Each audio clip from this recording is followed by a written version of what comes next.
Hey guys, July 2nd, 1937, 8:43 a.m. Somewhere over the Pacific Ocean, Amelia Earhart's voice crackles through the radio one last time. We are running north and south.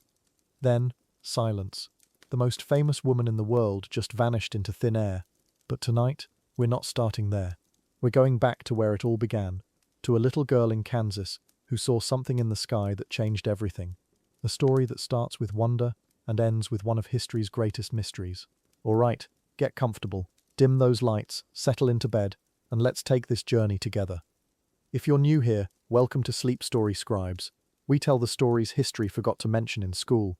Hit that subscribe button if you want more of these deep dives into the past. And hey, drop a comment. Where are you listening from tonight? What time is it where you are? I love knowing you're out there, ready to dream along with these stories. Chapter 1. Awakening Dreams in the Heartland. Atchison, Kansas. 1908. Picture this. Endless wheat fields stretching to the horizon like a golden ocean. The Earhart house sits on North Terrace Street. White clapboard siding, wraparound porch. Inside, 10-year-old Amelia is supposed to be doing her lessons. But she's not. She's pressed against the window, watching clouds drift across that massive Kansas sky. Because something's different today. Something that's never happened before in this sleepy little railroad town. Then she hears it. A sound like nothing she's ever heard. Not a train whistle. Not thunder. Something mechanical. Buzzing. Getting louder. Her grandmother Amy's calling from the kitchen. But Amelia's not listening. She's running. Flying down the front steps. Bare feet hitting the wooden porch. Then grass. Then dirt. She stops in the middle of their yard. Cranes her neck back. And sees it. The impossible thing. A machine in the sky, actually flying. It's crude. Canvas and wood struts. Looks like it might fall apart any second. The engine's sputtering, pilot hunched over the controls, but it's flying. Actually, legitimately flying through the air like some kind of mechanical bird. Amelia's mouth falls open. Her heart starts hammering so hard she can feel it in her throat. She's never seen anything so beautiful, so impossible, so absolutely completely free. The airplane passes overhead and disappears behind the cottonwood trees, but something inside Amelia has shifted forever. Now, this is 1908. Most people think aeroplanes are a fad, a dangerous stunt. The Wright brothers only flew at Kitty Hawk 5 years ago. Cars are still rare enough that horses spook when they see one. And here's this little girl in Kansas, watching humanity's newest miracle buzz over her farmhouse. And she's not scared, she's not skeptical, she's absolutely electrified. While everyone else sees danger, Amelia sees possibility. While they see foolishness, she sees freedom. Her sister Muriel finds her 20 minutes later, still standing in the yard, still staring at the empty sky. Mealy, what are you looking at? That's what everyone called her, Mealy. But Amelia can't explain. How do you describe the moment your entire life changes direction? How do you tell someone you just saw your future flying overhead? She just grins and says, "Did you see it? Did you see that flying machine?" And right then she knows, somehow, someday, she's going up there too. The Earhart family isn't exactly typical for 1908 Kansas. Amelia's dad, Edwin, is a lawyer for the railroad. Smart guy, but he drinks, a lot. Her mum, Amy, comes from money. The Otis family helped found Atchison. But Amy's got this wild streak. She encourages her daughters to be independent, unconventional.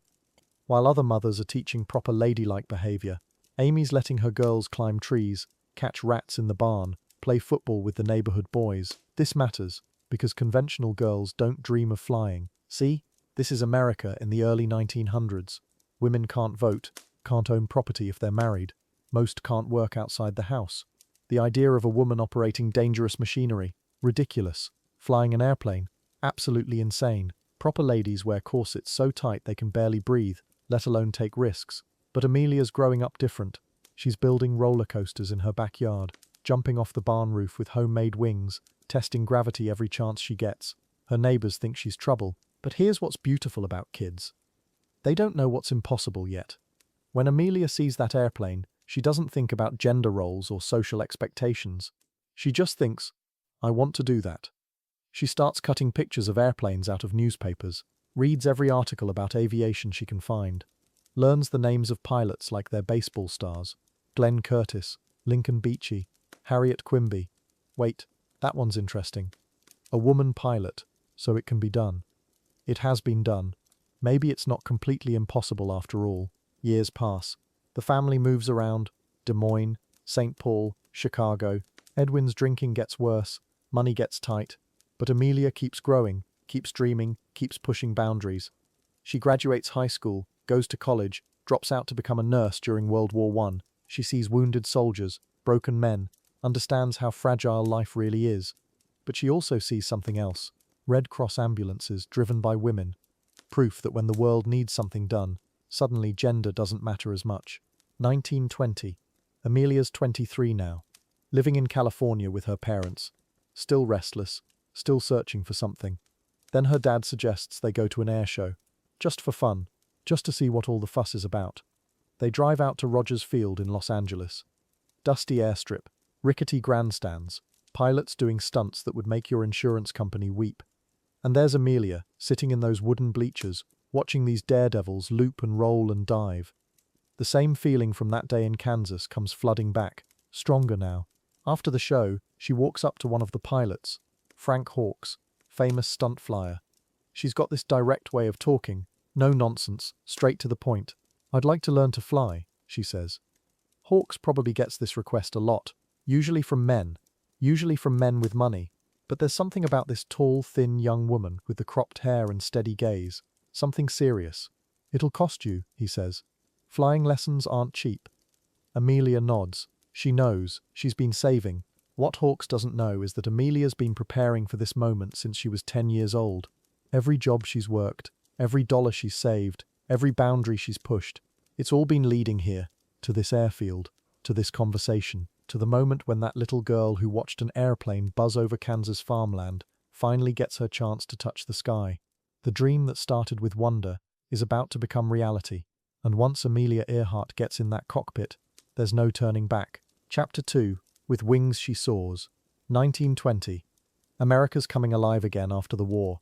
Jazz music, shorter skirts, women who actually have opinions.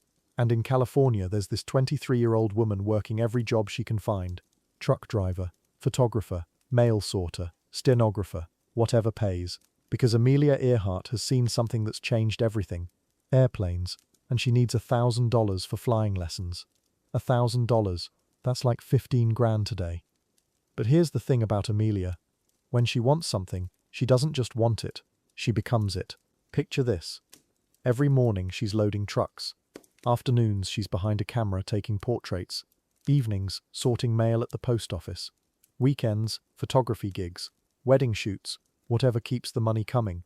Her hands are rough from manual labor. Her back aches. Her sister Pidge keeps telling her to find a nice husband and settle down. But Amelia's saving every penny, counting it at night. Because up at Rogers Field in Los Angeles, there's a woman named Anita Snook who'll teach her to fly, if she can scrape together the cash. Early aviation in the 20s? Pure gambling. These planes are basically wood and fabric held together with wire and hope. Engines quit without warning. Wings snap in turbulence.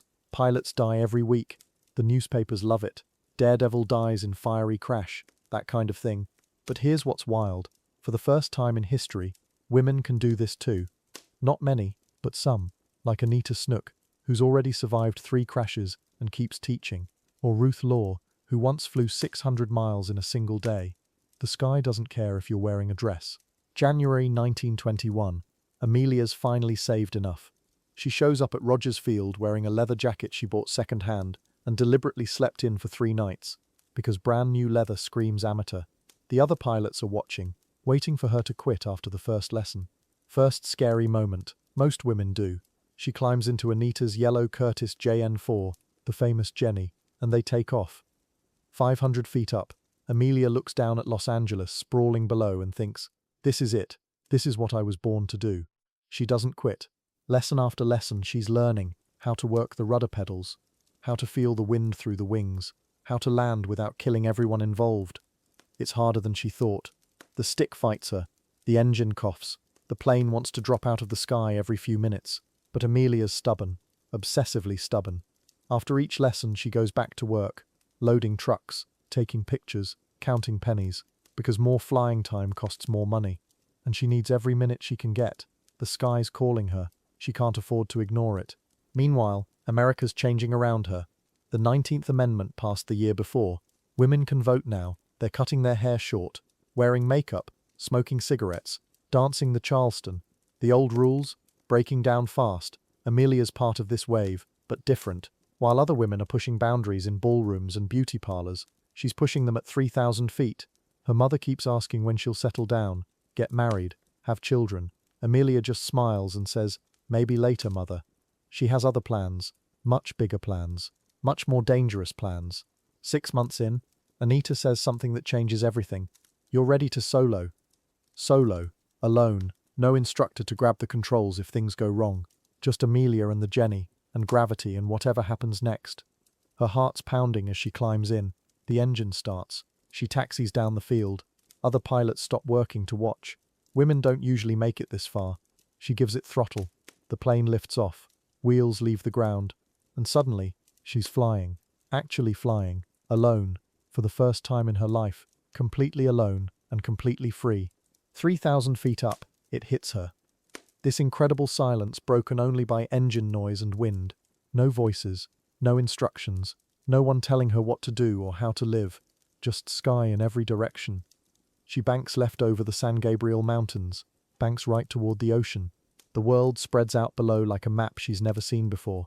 Towns look like toys. Cars like ants. People, you can't even see people from up here. For 20 minutes she owns the sky. Then she brings the Jenny down. Perfect landing. Anita's grinning. "Welcome to the club," she says. But success brings criticism. Newspaper columnists asking why a nice girl needs to fly airplanes. Ministers preaching that women who leave the ground are defying God's natural order. Even other women. "It's not ladylike, dear. What will people think? Shouldn't you be finding a husband instead?" Amelia hears it all. At family dinners. At work. On the street. Her response? She cuts her hair shorter. Buys her own airplane. A bright yellow Kinder Airster. She names the Canary. And keeps flying. Because criticism from people afraid to live means nothing to someone who's found her wings. October 1922. The first time her name hits the papers. She's just set an altitude record for women. 14,000 feet. High enough that the air gets thin. High enough to pass out if you're not careful. The reporters want to know, who is this Amelia Earhart? Where did she come from? What's she trying to prove? She handles the interviews carefully. Poised, intelligent, not the reckless daredevil they expected. "I fly because I love it," she tells them. Simple as that. But the attention makes her uncomfortable. Fame's a tool, not a goal. And she's not sure she wants to be famous yet. The aviation world of the 20s runs on pure adrenaline and borrowed money. Pilots hop from airfield to airfield doing stunts for crowds, wing walking, loop-de-loops, racing other pilots for prize money. It's dangerous as hell and barely legal, but it's also freedom like nothing else in human history. You can wake up in Los Angeles and sleep in San Francisco, cross mountain ranges that took pioneers months to cross. See the world from angles no one in history ever saw. For Amelia, it's not about the stunts or the crowds. It's about possibility. About proving the impossible is just difficult. By 1923, she's becoming known around California aviation circles. The tall, quiet woman who flies better than half the men, who doesn't drink or party but shows up at every air race, who'll help other pilots fix their engines between flights. She's earning respect the hard way, through skill and consistency, and not dying when other pilots are crashing every month. But she's also getting restless. California's feeling small. The local records, she's set most of them.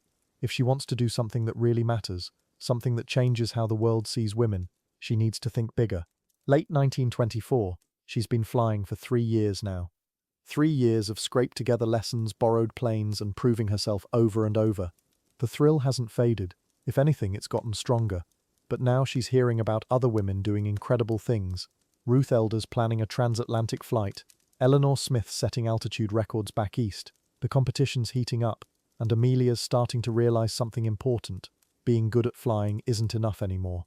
If she wants to make a real difference, she needs to do something no woman's ever done before. Something impossible. Something that'll change everything. She's 27 now. No longer the uncertain young woman who started taking lessons. The flying's made her confident in ways that surprise even her. Sharper, more decisive. When she walks into a room, people notice. When she talks, they listen. The critics are still there, still saying women don't belong in cockpits.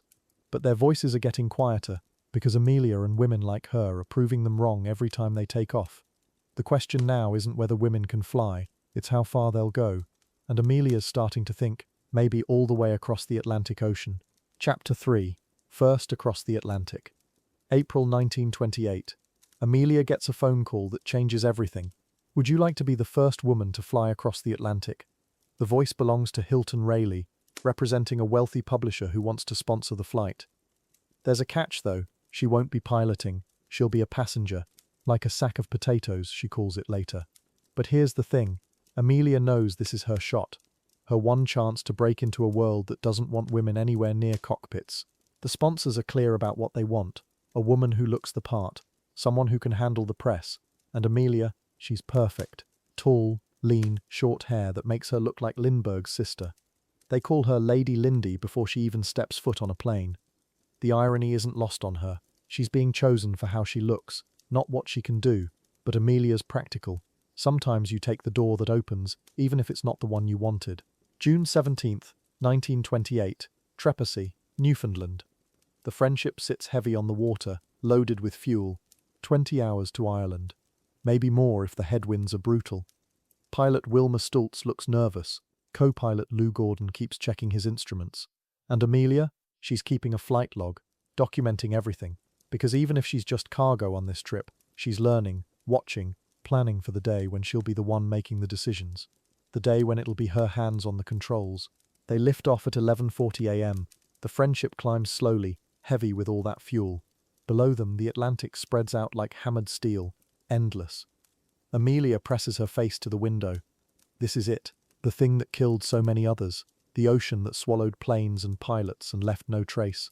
But today feels different. Today feels possible. Stultz banks east, and they're committed now. No turning back. Ireland or nothing. 20 hours to make history, or join the list of the missing. Hour 6. The weather turns mean. Clouds pile up like mountains, forcing them higher and higher until they're icing up. The radio crackles with static, then goes dead. They're flying blind now. No contact with ships below, no idea what's ahead. Stultz fights the controls as the plane bounces through turbulence. Gordon's calculating fuel burn, shaking his head. They're burning more gas than planned. Amelia watches both men getting tense. She stays calm, takes notes. Someone needs to document this flight, whatever happens next. Hour 12. The fuel gauge is dropping faster than anyone likes. They should have seen Ireland by now, but there's nothing below except grey ocean and grey clouds. Stultz keeps checking his compass. Are they off course? Did the headwinds push them further south? The engine coughs once, just once, but everyone hears it. Gordon starts calculating again. How much fuel left? How far to shore? The math isn't looking good. Amelia keeps writing in her log, cool as ice, like this happens every Tuesday afternoon. Hour 18. Then Gordon spots something. A smudge on the horizon. Land has to be, but where? Ireland, Scotland, France. They're too low on fuel to be picky. Stultz points the nose toward that dark line and pushes the throttles forward. The engine responds, but reluctantly. They're running on fumes now. Amelia feels the tension in the cabin, but her writing stays steady. She's documenting everything, every decision, every moment of doubt, because she knows this flight is bigger than just 3 people crossing an ocean. Berryport, Wales. 12:40 p.m. local time, 20 hours and 40 minutes after takeoff. The Friendship touches down in a pasture. Not Ireland like they planned. Not even an airfield, just a field full of curious Welsh farmers. But they made it, all 3 of them, alive, the first woman to cross the Atlantic by air. Amelia climbs out, legs shaky from sitting cramped for 20 hours. The farmers stare, this tall American woman who just dropped out of the sky. History and progress. And nobody quite knows what to make of it yet. The news spreads like wildfire. First woman across the Atlantic. The cables start flying. Newspapers around the world run the story. Lady Lindy does it. American girl conquers ocean. The fact that she was just a passenger gets buried in the excitement. Amelia knows the truth, but the world doesn't seem to care. They have their heroine. Their symbol of what women can do. And Amelia, she's smart enough to understand what's happening. This isn't about flying anymore. This is about something much bigger, much more dangerous. London goes crazy for her. Parades, interviews, fancy dinners with British aristocrats who want to meet the flying lady. Amelia handles it all with grace, but inside she's frustrated. She didn't fly the plane, didn't make any of the crucial decisions. Yet here she is, getting all the credit. The guilt eats at her. But then something clicks. She watches the crowds, the way little girls look at her, the way their mothers smile. This isn't about what she did, it's about what she represents. Possibility. Back in America, the reception is insane. Ticker tape parade in New York, keys to cities, meeting with President Coolidge. Everyone wants a piece of Lady Lindy. And slowly Amelia starts to understand the power she's been handed. Fame is a tool, a platform, a megaphone that can reach millions. She didn't earn it by piloting that flight, but she has it now. The question is, what's she going to do with it? How can she use this attention to change things, to open doors for other women? The speaking engagements start pouring in. Women's clubs, aviation groups, universities, and Amelia has something to say. She talks about the future of aviation, about women's capabilities, about breaking barriers that exist only in people's minds. Flying may or may not be all plain sailing, but the fun of it is worth the price. She becomes more than just a famous passenger. She becomes a voice, an advocate, someone who can stand in front of crowds and make them believe that women belong in cockpits, in boardrooms, in any place they choose. But Amelia has a secret plan brewing. All this fame, all these speeches, they're building towards something bigger. She knows she needs to prove herself as a pilot, not just a passenger. The 1928 flight opened the door, but it didn't earn her a place at the table. Not really. She starts planning, training harder, flying every chance she gets, because she knows the truth that nobody else wants to admit. If she wants to change things, if she wants to inspire a generation of women, she needs to do it herself. Solo. The transformation is complete. The Kansas girl who used to watch planes from her grandmother's porch is now America's sweetheart. The accidental celebrity who turned fame into purpose. But Amelia's not satisfied with being a symbol. She wants to be a pilot, a real one, and deep down she knows exactly what she needs to do next. The Atlantic is calling again. Same ocean, same destination, but this time she'll be the one making all the decisions. This time she'll earn every bit of praise that comes her way. Chapter 4. Crowning of a Legend. May 20th, 1932. 5 years to the day since Lindbergh crossed the Atlantic. Amelia's sitting in her red Lockheed Vega at Harbour Grace, Newfoundland. Alone this time. No co-pilot. No passengers. Just her, the ocean, and 14 hours of nothing but water ahead. The engine's running rough already, ice forming on the wings, and she's about to attempt what no woman has ever done, fly solo across the Atlantic. The sheer audacity of it still takes my breath away. Here's what makes this crazy. Her altimeter's busted. The reserve fuel tank is leaking into the cockpit. She's breathing gasoline fumes for hours. The engine's vibrating so hard she thinks it might shake apart. Ice keeps building up, making the plane heavier and harder to control. Any rational person would turn back. But Amelia, she keeps flying east into the dark, into the unknown. That's the thing about legends. They're made in moments when turning back makes perfect sense, but they don't. 14 hours and 56 minutes later, she spots land, Ireland. Not Paris, where she planned to go, but solid ground. She puts the Vega down in a pasture near Londonderry. Just lands in some farmer's field. The first person to greet her, a farmhand who asks if she's come far. From America, she says. Like it's no big deal. Like women cross the Atlantic solo every day. But inside, she knows she's just changed everything. The impossible just became possible, and the world's about to lose its mind. The news spreads like wildfire. First woman to solo the Atlantic. Headlines scream her name from New York to London to Tokyo. But here's what I love about Amelia's reaction. She's not surprised she made it. She's relieved. There's a difference. She knew she could do it. The doubt wasn't in her ability, it was in whether the plane would hold together long enough. She trusted herself completely. That confidence, that's what separates legends from dreamers. She expected to succeed because failure wasn't an option she entertained. Congress votes her the Distinguished Flying Cross. First woman to receive it, President Hoover invites her to the White House. Ticker tape parade in New York. But here's the thing. While America's celebrating, Amelia's already thinking about what's next. The fame is nice. The recognition matters. But for her, this flight was never about proving women could do what men do. It was about proving women could do what women do. There's a subtle difference there, and it changes everything about how she handles what comes next. 1932 America.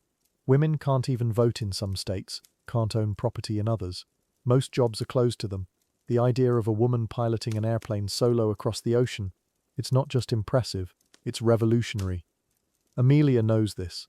Every interview, every speech, every photo, she's not just promoting herself. She's promoting possibility. She's showing little girls that the sky isn't the limit. It's just the beginning. That's the weight she carries now. Living legend status. Every move matters. Every word counts. She gets letters, thousands of them, from women who say she changed their lives, from girls who suddenly believe they can be anything.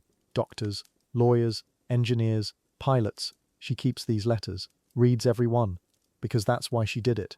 Not for the fame or the records, for the kid in Kansas who looks up at an airplane and thinks, maybe I could do that too. That's the real victory, not the flight itself, but what the flight makes possible for everyone who comes after. The women's suffrage movement had been fighting for decades. Getting women the vote took 70 years of protests, arrests, hunger strikes. Now here's Amelia, proving women can do anything men can do, but with style, with grace, without apology. She becomes the poster child for what's possible when you stop asking permission and just do it. Eleanor Roosevelt becomes a close friend. They bond over the idea that women don't need to be saved, they need to be unleashed. And Amelia, she's the proof of concept. But here's what gets me about Amelia's personal satisfaction from this flight. It's not about beating the men, it's about becoming fully herself. She'd been the woman passenger in 1928. This time, she's the pilot, the navigator, the decision maker. Every choice, good or bad, is hers. When she lands in Ireland, she's not just the first woman to solo the Atlantic.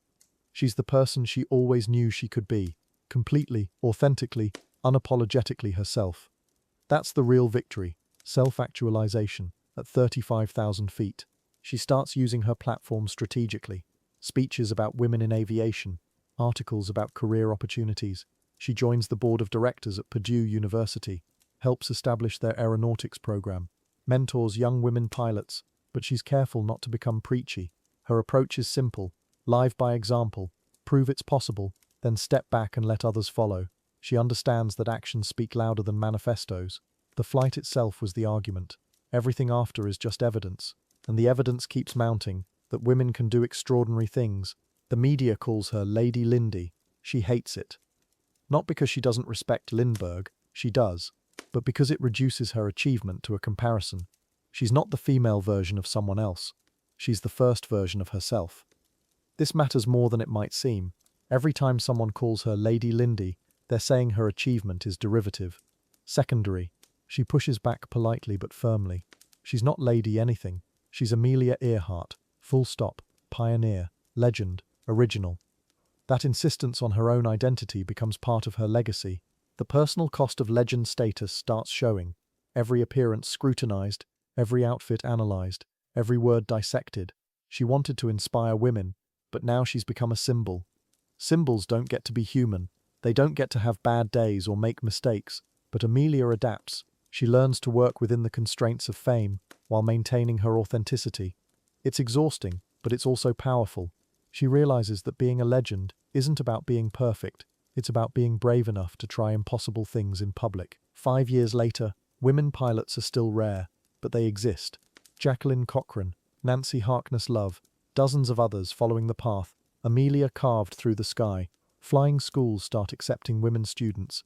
Airlines begin considering women pilots. Not many, not quickly, but it's happening. The crack in the ceiling becomes a doorway, and every woman who walks through it carries a piece of Amelia's courage with her. That's what legends do. They make the impossible feel inevitable for everyone who comes after. By 1937, Amelia's thinking about her next challenge. The fame is useful but limiting. She's proven women can fly. Now she wants to prove they can push boundaries that haven't even been imagined yet. The round-the-world flight at the equator, 29,000 miles, most of it over water, most of it alone. It's dangerous enough that even her supporters think she's lost her mind. But that's what legends do. They don't retire to safety, they find bigger mountains to climb. Chapter 5. Women of Steel, An Unusual Friendship. Picture this.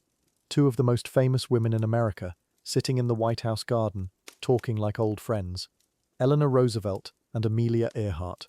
The First Lady and the flying legend. But here's what gets me about their friendship. It wasn't about fame or politics or photo opportunities. It was deeper than that. 2 women who understood what it meant to live in a world that kept telling them to stay small, stay quiet, stay safe. They both refused. They first met in 1932, right after Amelia's solo Atlantic flight. Eleanor invited her to the White House. Standard political move, right? Celebrate the American hero. But something clicked between them immediately. Eleanor saw past the headlines and the publicity machine. She saw a woman carrying the weight of breaking barriers. Amelia saw past the First Lady title. She saw someone fighting the same battles, just in a different arena. Two women refusing to be decorations in a man's world. Their conversations, God, I wish we had recordings. They'd talk for hours about what America could become. Not the America that existed, but the one they dreamed of, where a woman's voice mattered as much as her husband's, where girls could look up and see possibilities instead of limitations. Eleanor would share her frustrations with political constraints. Amelia would talk about the weight of being everyone's symbol, both trapped by their own success in ways most people never understood. Eleanor once said something that stuck with Amelia forever. The future belongs to those who believe in the beauty of their dreams. But she didn't mean fairy tale dreams. She meant the dangerous ones. The dreams that required you to step into spaces where you weren't welcome. Amelia carried those words with her into every cockpit. Every time someone said women couldn't handle long flights, couldn't navigate by instruments, couldn't compete with men, Eleanor's voice was there, reminding her to keep pushing. They'd walk through the White House gardens, away from reporters and cameras, talking about the loneliness of being firsts. Eleanor, the first politically active First Lady, Amelia, the first woman to do, well, everything she did. They understood that pioneering isn't glamorous, it's exhausting. Every day you're proving yourself to people who'd rather you just disappear. Every mistake gets magnified, every success gets questioned. But having someone who understood that burden, that was everything. Eleanor influenced Amelia's thinking about social justice in ways most people never realized. Before their friendship, Amelia focused mainly on aviation and women's rights. Eleanor opened her eyes to broader issues: poverty, racial inequality, workers' rights. Amelia started speaking about these topics at her events. She realized that breaking barriers in aviation meant nothing if only wealthy white women could follow her path.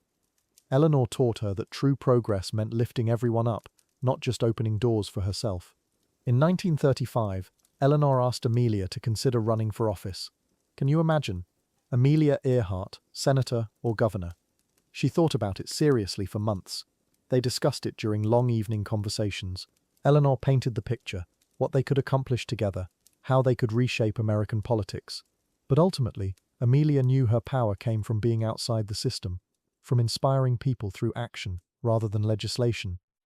Eleanor understood. Sometimes the most radical thing is refusing to be contained by conventional expectations. Their letters reveal the depth of their connection.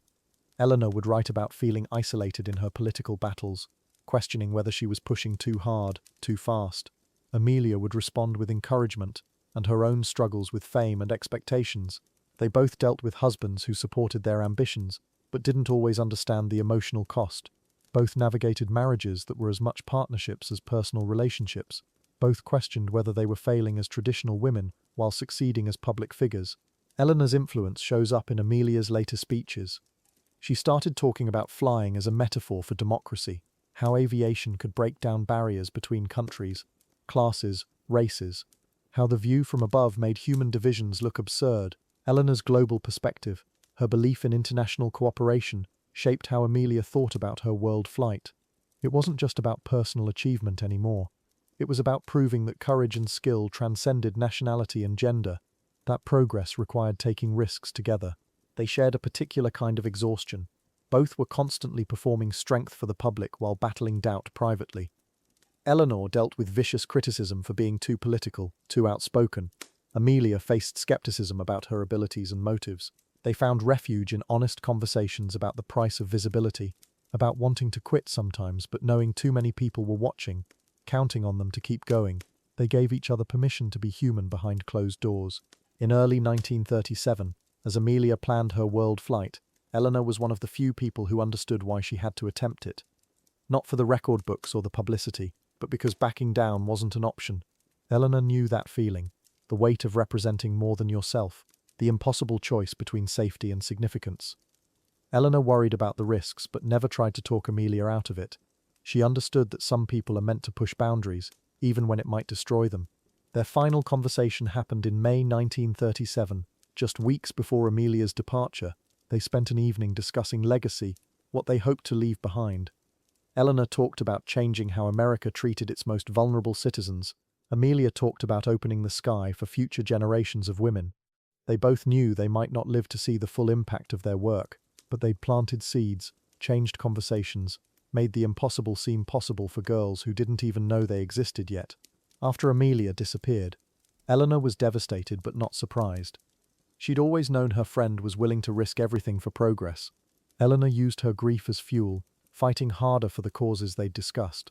She'd reference Amelia in speeches about courage and sacrifice, about the difference between existing and living. Eleanor understood that Amelia had chosen to live completely, even if it meant dying young. That choice inspired Eleanor to take greater political risks throughout the rest of her career. Their friendship shows us something beautiful about ambition and support. Two women at the top of their fields, choosing collaboration over competition. Eleanor could have seen Amelia as a distraction from serious political work. Amelia could have dismissed Eleanor as just another politician. Instead, they recognized kindred spirits. They understood that breaking barriers is lonely work, and having someone who truly gets it, that's not just friendship, that's survival.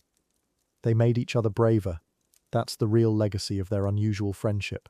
Chapter 6. Love in the Skies, A Marriage of Powers. George Putnam, publisher, promoter. The kind of man who could sell ice to penguins and make them thank him for it.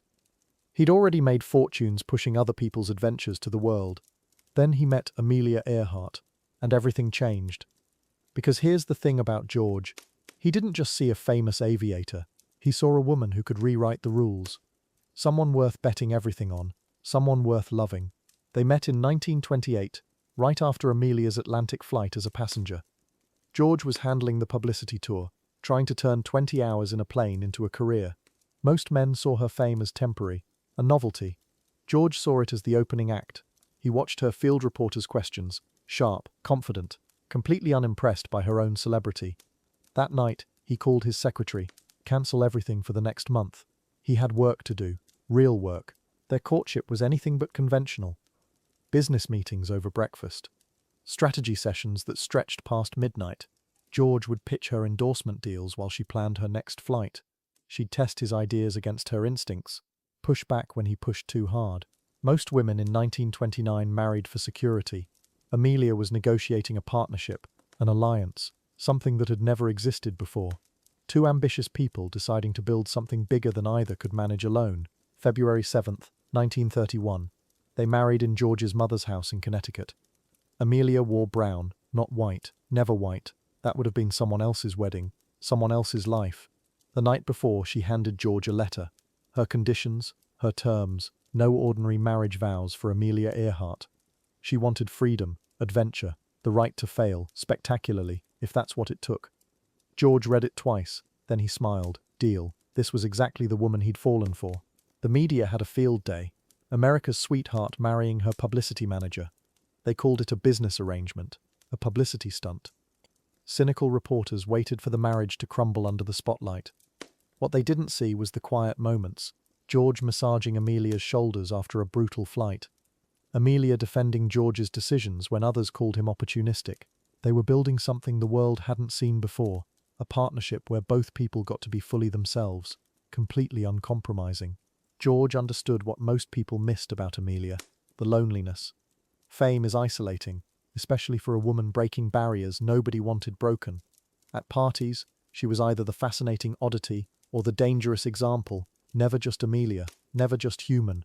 George saw through all that. He saw the woman who lay awake planning flights that scared her, who worried about letting people down, who sometimes just wanted someone to talk to about ordinary things, like whether the roses needed watering. Their house in Rye, New York became her refuge. George made sure of that. No unexpected visitors, no reporters lurking in the garden, no phone calls during dinner unless someone was dying. He created space for her to just exist, to read mystery novels and work in her garden and fix the car engine because she wanted to, not because it made good copy. These moments, this is where their love lived, in the ordinary spaces between the extraordinary. But George was also her professional partner. The business side of being Amelia Earhart was brutal. Contracts, endorsements, speaking engagements, radio shows, magazine articles, a never-ending machine that demanded fresh content, fresh adventures, fresh risks. George handled the machinery so Amelia could focus on flying. He fought with sponsors, negotiated with reporters, protected her from the worst of it. She called him her buffer against the world, her translator for people who spoke only in dollar signs. Their relationship challenged everyone's expectations. George cooked dinner when Amelia was working late on flight plans. Amelia balanced the checkbook because she was better with numbers. He took her last name professionally sometimes. She kept her maiden name always. They split household decisions based on expertise, not gender. Revolutionary stuff in 1932. The press couldn't figure out how to categorize them, so they mostly got it wrong. Called George controlling, called Amelia cold. Neither was true. The scrutiny was relentless. Every public appearance analyzed, every photo studied for signs of trouble. Were they really happy? Was it all for show? The gossip magazines ran stories about fights that never happened, affairs that existed only in imagination. George and Amelia learned to ignore the noise, but it wore on them. Privacy became their most precious commodity. Stolen moments between the performance of being the perfect modern couple. Sometimes the mask got heavy. By 1935, Amelia was exhausted. 5 years of constant attention, every flight dissected, every speech analyzed, every outfit critiqued. She needed something big, something final, something that would either cement her legacy or end her career entirely. That's when George brought her the maps, the charts, the crazy, impossible idea that had been bouncing around aviation circles for years, a flight around the world, at the equator, 29,000 miles through some of the most dangerous airspace on Earth. George supported the idea, even though it terrified him. He knew what this flight meant to Amelia. The chance to do something truly unprecedented, something that would justify all the risks she'd taken, all the barriers she'd broken. But he also knew the odds, the primitive navigation equipment, the weather, the vast stretches of empty ocean where help was impossible. They spent nights poring over flight paths and fuel calculations, planning what might be her last adventure. His hands steady, hers shaking slightly. Love and ambition make strange bedfellows. George wanted to keep Amelia safe. Amelia wanted to keep flying. Both wanted to honor what they'd built together, a partnership based on letting each other be exactly who they were meant to be, even if that meant supporting dreams that could end everything, even if it meant saying goodbye to someone you couldn't imagine living without. This is what real love looks like. Scary, unselfish, completely willing to let go. As 1936 turned to 1937, the planning intensified. George handled logistics while Amelia studied weather patterns and navigation techniques. They were building towards something that could either crown her career or end their story together. But that was always the deal. From that first letter before their wedding, from that first handshake over breakfast in 1928, they would push each other toward greatness. Even if greatness came with the highest possible price, the round-the-world flight was no longer a dream. It was becoming reality. Chapter 7. The Flight of Fame. By 1937, Amelia had conquered the Atlantic twice, set speed records, broken barriers that seemed impossible just years before. But there was one flight left, one that would either cement her legend forever or destroy her. The equator, all the way around, 29,000 miles over jungles, deserts, and endless ocean. Nobody had ever attempted it at the equator before. Too dangerous, too far, too many things could go catastrophically wrong. Amelia looked at the maps spread across her desk and smiled. Think about this for a second. In 1937, commercial aviation barely existed. No GPS, no satellite communication. You navigated by stars and dead reckoning. Radio contact, hit or miss. Weather forecasting, good luck. And Amelia wanted to thread the needle around the fattest part of the Earth, through storm systems and over oceans where rescue was impossible. Her friends thought she'd lost her mind. The press called it a publicity stunt. But Amelia saw something else entirely. The last great flight, her masterpiece. The planning consumed her. Fuel calculations down to the gallon. Weather patterns across 6 continents. Political permissions from dozens of countries.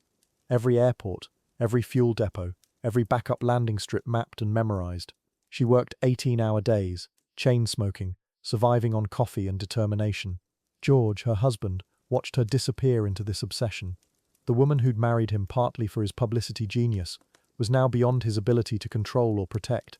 This flight belonged to her alone. The airplane had to be perfect. Lockheed's newest creation, the Electra, twin-engine, long-range, state-of-the-art for 1937. Amelia spent months customizing it, stripping out passenger seats for extra fuel tanks, 700 gallons, more fuel than most people see in a lifetime. The Electra could fly 20 hours without stopping. In theory, but theory and reality are different things when you're over the Pacific, at 2 in the morning with storms building on all sides. She needed a navigator, someone who could find a dot of land in the middle of nowhere using nothing but stars and math. Fred Noonan had the reputation. Pan Am's best. He'd pioneered routes across the Pacific when that was considered impossible. But Fred had demons. Alcohol, lots of it. Amelia knew the risks. Her advisors warned her. But when Fred was sober, he was brilliant. And for this flight, brilliant might be the difference between history and disaster. She hired him anyway. The contradictions inside Amelia were tearing her apart. Publicly, she radiated confidence. This was her victory lap, her gift to women everywhere. Proof that gender meant nothing when you had skill and courage. But privately, she was terrified. Her diary entries from this period are brutal. Nightmares about drowning, about running out of fuel over empty ocean, about disappearing without a trace. She'd wake up in cold sweats, calculating fuel loads and wind speeds, trying to mathematics her way past the fear. The media circus was relentless. Every newspaper wanted exclusive interviews, radio shows, photo shoots, movie deals. The pressure to perform, to be inspiring, to never show weakness. It was suffocating her. Amelia had always used fame as a tool, but now the tool was using her. Every public appearance was exhausting theatre. She smiled and waved while inside. She was calculating distances and reviewing emergency procedures. The world wanted their aviation princess. She just wanted to fly. March 1937, Oakland, California. The Electra sat on the runway, gleaming silver in the morning sun. This was it, the beginning of the impossible. Amelia walked around the plane one final time, checking everything herself. She trusted her mechanics, but this was her life riding on every bolt, every cable, every instrument. Ruth stood nearby, sober and focused. For now, the gathered crowd cheered, cameras clicked, but all Amelia could hear was the wind and the sound of her own heartbeat. Takeoff was perfect. The Electra lifted smoothly, climbing into clear skies over the Pacific. First stop, Hawaii. Then the real flight would begin. Amelia felt that familiar rush as the ground fell away. This was where she belonged. Not at press conferences or dinner parties, but here, in the cockpit, with the world spread out below her. For the first time in months, she allowed herself to believe it might actually work, that she might actually pull off the impossible. The flight to Hawaii should have been routine. Amelia had made it dozens of times, but the Electra was heavy, heavier than she'd ever flown before. All that fuel, all those extra tanks, it changed everything. The way the plane responded, the way it handled turbulence, she found herself fighting the controls, making constant adjustments. Fred was busy with his charts, plotting their course across the Pacific. Neither of them noticed the subtle vibration starting in the landing gear. Honolulu appeared ahead, the airport runway stretching toward the ocean. Amelia began her descent, the Electra heavy and sluggish in her hands. This landing had to be perfect. Too fast and she'd overshoot into the water. Too slow and she'd stall. The crosswinds were tricky, gusting from different directions. She lined up with the runway, adjusting for wind drift. Everything seemed normal. The wheels touched down smoothly, and then, in an instant, everything went sideways. Literally, the landing gear collapsed. Not gradually, instantly. One moment the Electra was rolling down the runway. The next it was skidding on its belly, throwing up sparks and chunks of concrete. Amelia fought the controls as the plane spun like a carnival ride. The left wing tip caught the ground. Metal screamed against asphalt. The propellers bent and shattered. In the span of about 10 seconds, her round-the-world flight, her masterpiece, had become a twisted pile of expensive scrap metal. Silence, then sirens. Amelia sat in the wreckage, shaking, fuel fumes burning her nostrils. Fred was unconscious but breathing. The Electra, her beautiful Electra, was destroyed. Months of planning, hundreds of thousands of dollars, dreams that had consumed her completely. All of it was over. The press would have a field day. Her critics would say she was reckless, dangerous, that women shouldn't attempt such flights. She'd failed spectacularly, and the whole world was watching. But here's the thing about Amelia Earhart. Failure wasn't in her vocabulary. Not really. As she sat in that hospital bed in Honolulu, bandaged and bruised, her mind was already working. The Electra could be rebuilt, better this time. Stronger. She'd learnt things from the crash, important things. The flight was delayed, not cancelled. And when she walked out of that hospital 3 days later, She had something in her eyes that made everyone around her nervous. Determination. The kind that ignores impossible odds. Chapter 8. Second Chances in a Stormy Sky. June 1st, 1937. Miami. Dawn breaking over Biscayne Bay. Amelia stands beside her rebuilt Lockheed Electra, silver skin gleaming in the morning light. 2 months since the Hawaii crash. 2 months of repairs, replanning, second-guessing. But here she is, ready to try again. The equatorial route this time, east instead of west. 37 years old, maybe her last shot at the impossible. Fred Noonan checks his charts one final time. The whole world's watching, again. The new route stretches across her mind like a prayer.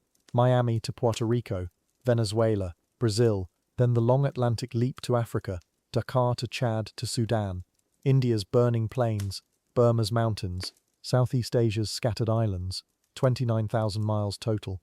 But this time, different fuel stops, better weather windows, more experienced crew. Noonan's navigated the Pacific before. He knows those empty spaces between islands. This could work. This has to work, because there won't be a third chance. The Electra's engines cough to life. Twin Pratt and Whitney's humming their familiar song.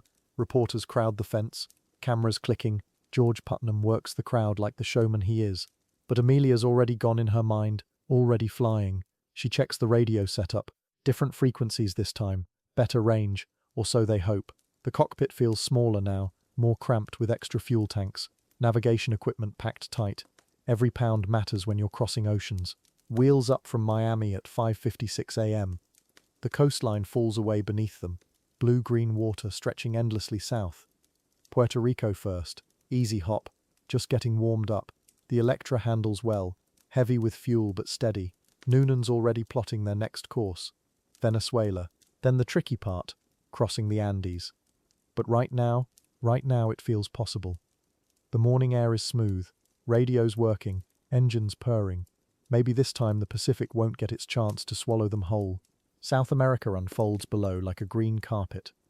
Caracas, Caripito, Paramaribo. Each landing a small victory. Local crowds gathering, fuel trucks rolling up, mechanics checking oil levels. But something's off in Suriname. The radio's acting up, crackling, cutting out. Fred's getting worried. Looks from the ground crew. Minor problem, they say. Easy fix. But out here, over water, minor problems kill you. They patch it best they can. Hope it holds. Keep moving. Time's everything now. Fortaleza, Brazil, the Atlantic crossing point. Amelia stares at the chart spread across the hotel bed. 1,800 miles of open water to Dakar. Longest overwater flight yet. No islands, no emergency strips, just blue emptiness and hope. The weather report's decent. Tailwinds expected. But the radio's still fritzing. They've adjusted frequencies twice. Still not right. Fred shakes his head. We can make it work, he says, but his voice carries doubt. The ocean doesn't forgive navigation mistakes. Dawn over Natal. Last fuel stop before Africa. The Electra's tanks topped off, every gauge checked twice. Radio working, sort of. Amelia feels the weight of the Atlantic ahead. 13 hours of flying time if the winds cooperate. Longer if they don't. She's done long flights before. This shouldn't feel different. But it does. The pressure's building. Each mile closer to the Pacific, each mechanical glitch, each radio problem. The margin for error shrinking. But she climbs into the cockpit anyway, points east. Trust the engines. Dakar appears through the afternoon haze. Africa. They made it across, but the landing's rough. Something's wrong with the landing gear. Hydraulics acting up. Takes 3 tries to get the wheels locked. Mechanics swarm the plane. Problems bigger than they thought. 2 days in Senegal while they hunt for parts. Amelia paces the dusty airfield. Every delay means worse weather ahead. Monsoon season's coming. Time's running out. But the gear has to work. Can't cross continents with faulty hydraulics. Across Africa they go. Go-Do, Fort Lamy, Khartoum. Each stop bringing new problems. Fuel pump leaking. Engine running rough. Radio cutting out completely now. Local mechanics doing their best with limited parts. Jury-rigging solutions. But this isn't modern aviation infrastructure. This is remote Africa in 1937. Spare parts don't exist. You make do or you don't go. Amelia's getting maybe 4 hours of sleep per night. The strain's showing, but India's ahead. Better facilities, better mechanics, push through. Karachi to Calcutta. India's heat hits like a furnace. The Electra's system struggling in 100-degree temperatures. Engine overheating, oil pressure dropping. They're burning through spare parts. Each landing brings crowds, reporters, officials wanting meetings. But Amelia just wants quiet, wants to sleep, wants the engines to stop giving her nightmares about dying in some remote jungle. Fred's navigating perfectly, but the plane's falling apart around them, piece by piece, mile by mile, and the Pacific's still ahead. Rangoon, Bangkok, Singapore. The monsoons catch them over Burma, rain hammering the windscreen. Visibility near zero, radio completely dead now. They're flying by compass and prayer. Engine number 2's missing, running rough, oil temperature climbing. Each airport brings desperate repairs, borrowed parts, mechanics shaking their heads. This plane's not going to make it to Australia, they say. But Amelia's not listening, can't listen, because stopping means admitting defeat, and she's not ready for that conversation yet. Bandung, Java. The Dutch mechanics are good, really good, but even they're worried. The engine mount's cracked, propeller governors failing, radio's completely shot. They can patch it, they say, get you to Darwin maybe, but after that, the Pacific's unforgiving. No airports out there, no mechanics, just water and weather and distance. Amelia stares at the charts. 7,000 miles to Howland Island, then home, so close now, so impossibly far. The plane's held together with wire and determination. 2 weeks now since Miami. 2 weeks of mechanical failures, radio problems, sleepless nights. Her body aches constantly, eyes burning from strain. Fred's navigating brilliantly, but even he looks exhausted, hollow-eyed. They're pushing too hard, flying planes that should be grounded, but turning back means admitting the dream's impossible, means facing the reporters, the questions, the disappointment. Better to keep flying, keep hoping, because sometimes the only way through hell is straight ahead, no matter what's breaking. Darwin, Australia. June 29th, the end of land. 7,000 miles of Pacific ahead. The Electra's been patched and repatched, radio rebuilt from scratch, but it's not the same plane that left Miami. It's wounded, tired, like them. Amelia knows this is probably suicide, knows the smart money, says turn around, go home, try again next year.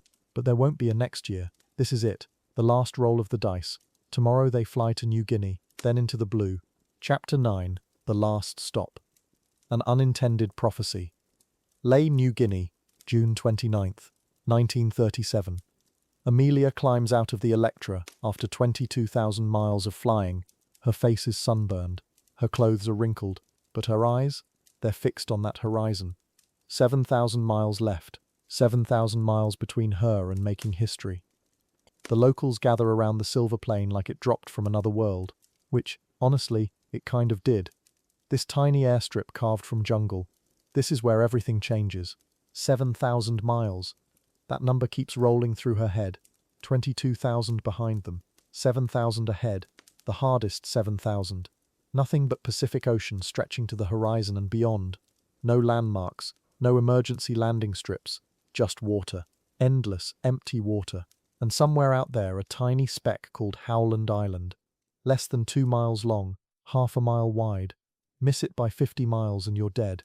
The math is that simple, that terrifying. The Electra needs work, always needs work. These engines have been pushed hard across 3 continents. Guinea Airways mechanic, Eric Chater, crawls under the plane, checking everything twice. Fuel system, landing gear, propellers, every rivet, every wire, because out there over the Pacific, there's no second chances, no emergency repairs. You go down, you disappear, simple as that. Chater knows it, Amelia knows it. The tension hangs in that tropical air like humidity. Weight always comes down to weight.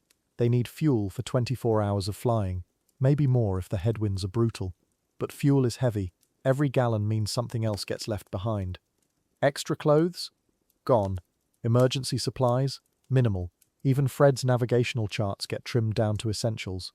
The Electra will be flying at maximum gross weight. Overloaded, really.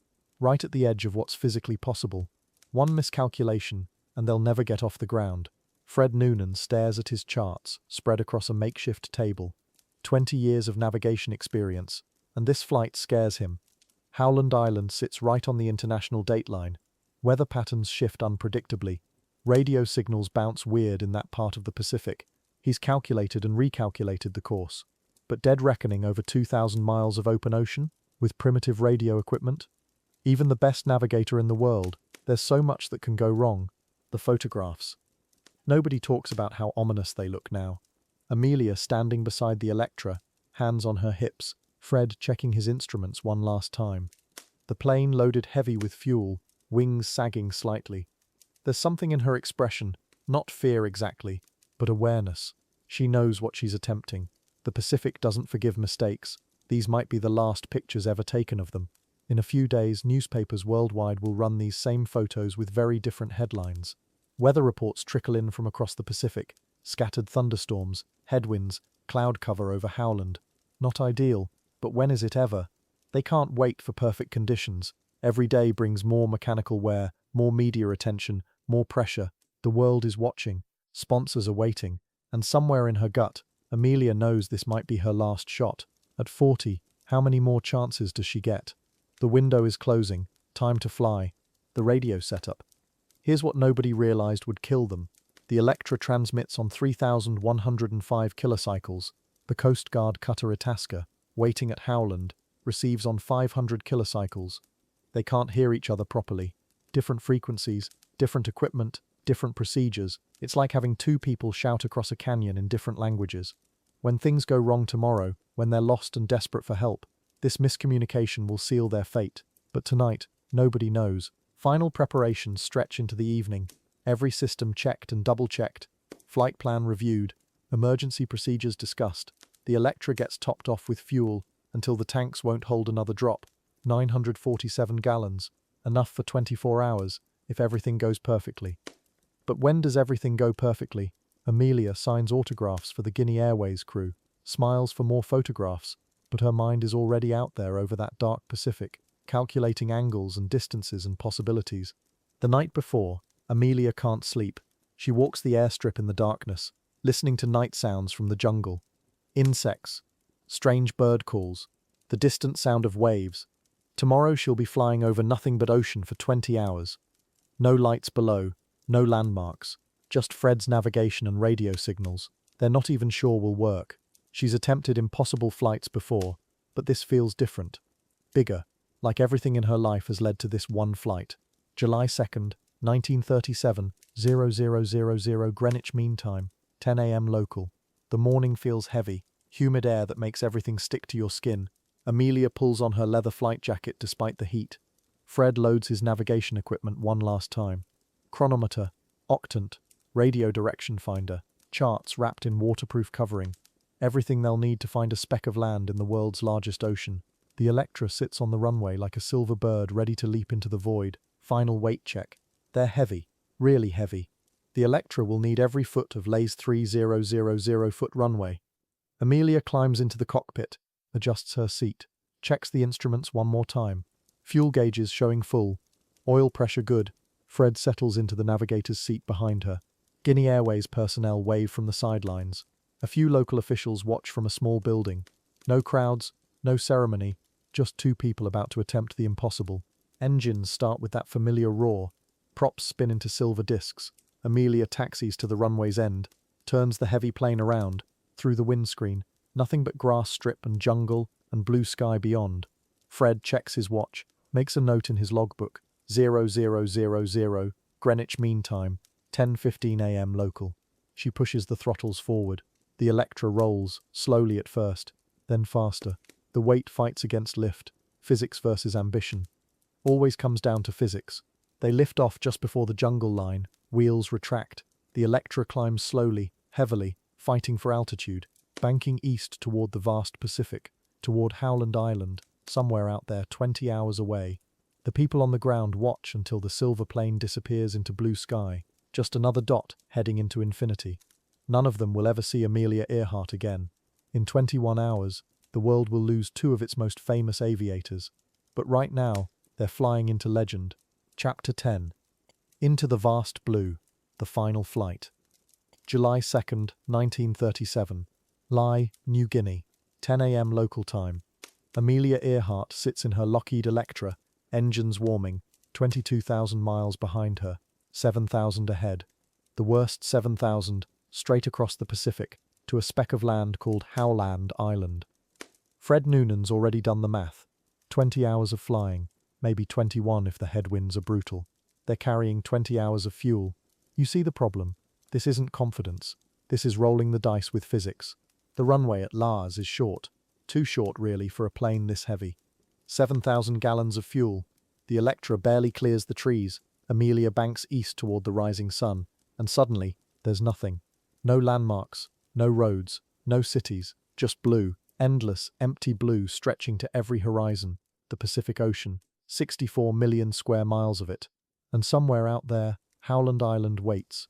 2 miles long, half a mile wide. A grain of sand in an ocean. Miss it, and there's nowhere else to go. Fred Noonan's navigation is perfect. Has to be.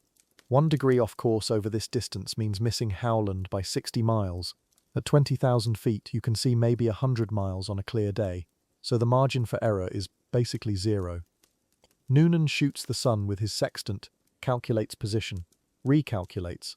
The math has to be perfect because the ocean doesn't forgive mistakes.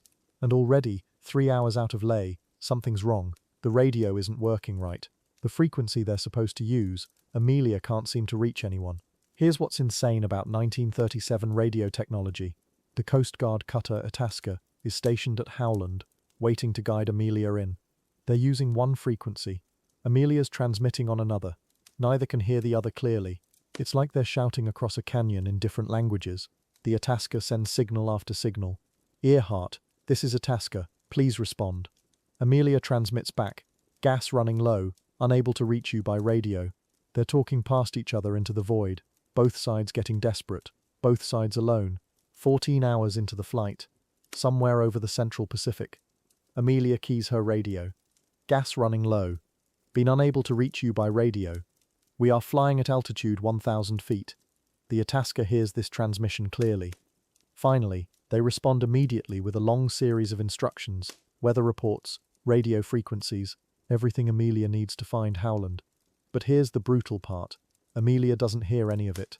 Her radio receives nothing. She's flying blind through radio silence, burning fuel, while salvation broadcasts into empty air just below her. 16 hours airborne. The sun's climbing toward noon. Howland Island should be visible by now. Should be. Noonan rechecks his calculations. Rechecks the wind drift. They're exactly where they should be. But there's nothing. Just ocean. Amelia banks left, then right, searching, burns precious fuel in wide circles. Her voice over the radio, tension creeping in. Please take a bearing on us and report in half hour. I will make a noise in microphone. She taps the microphone 5 times. Tap, tap, tap, tap, tap. The Itasca hears it, takes a bearing, but can't tell her.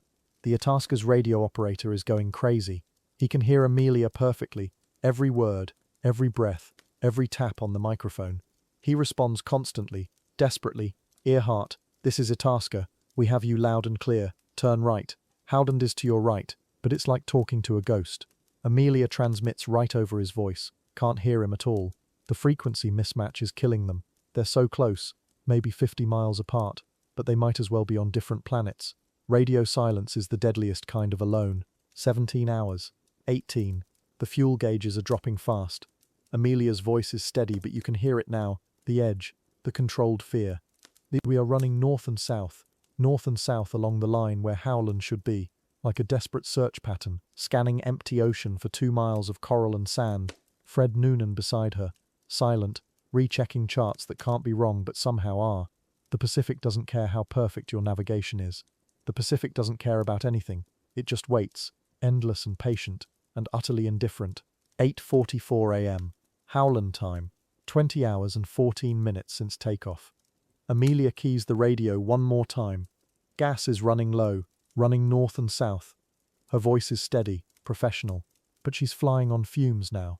Maybe 15 minutes of fuel left, maybe 10. The Electra's engines are drinking the last drops in the tanks, and still, nothing. No island, no radio contact that works both ways. Just the vast blue Pacific rolling beneath them, indifferent to human ambition, indifferent to courage, indifferent to the woman who dared to cross it. 8:45 a.m., the final transmission. Clear as anything, received perfectly by the Itasca. We are on the line 157, 337, running on line north and south. We are running north and south, line 157, 337. That's the celestial navigation line where Howland Island sits. She's exactly where she should be, but the island isn't there, or she can't see it.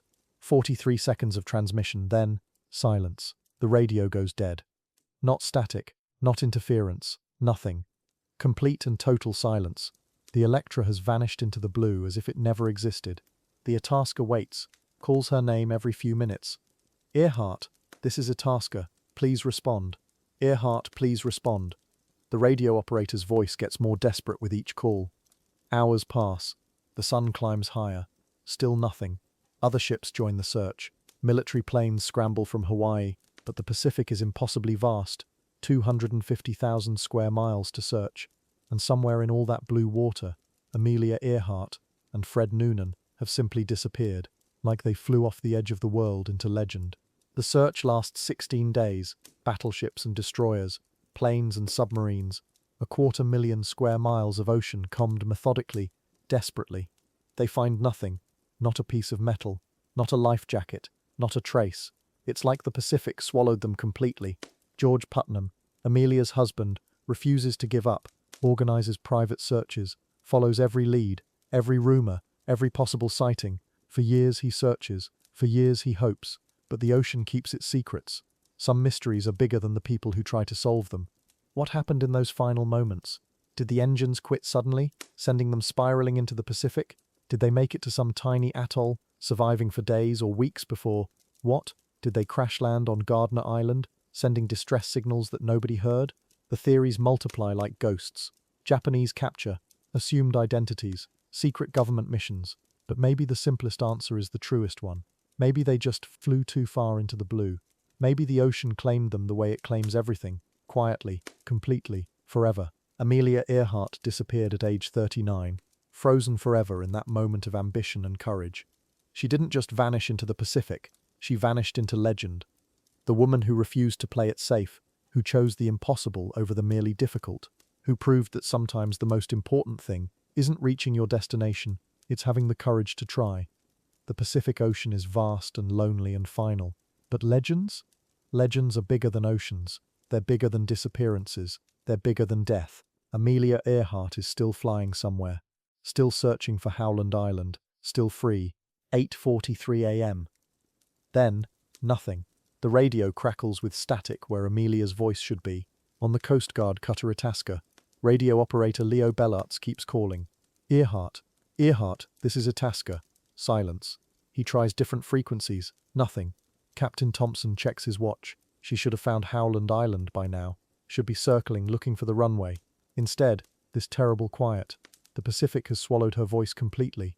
And somewhere out there, in 20,000 square miles of empty ocean, Amelia Earhart has become a ghost. Captain Thompson knows. That sick feeling in your gut when something's gone wrong. Real wrong. He orders full power, racing toward Amelia's last known position. The Itasca cuts through swells at maximum speed. Crew scanning the horizon. Radio keeps crackling. Static. More static. By noon, the terrible truth settles over the ship like fog. She's not coming back to Howland. Not today. Maybe not ever.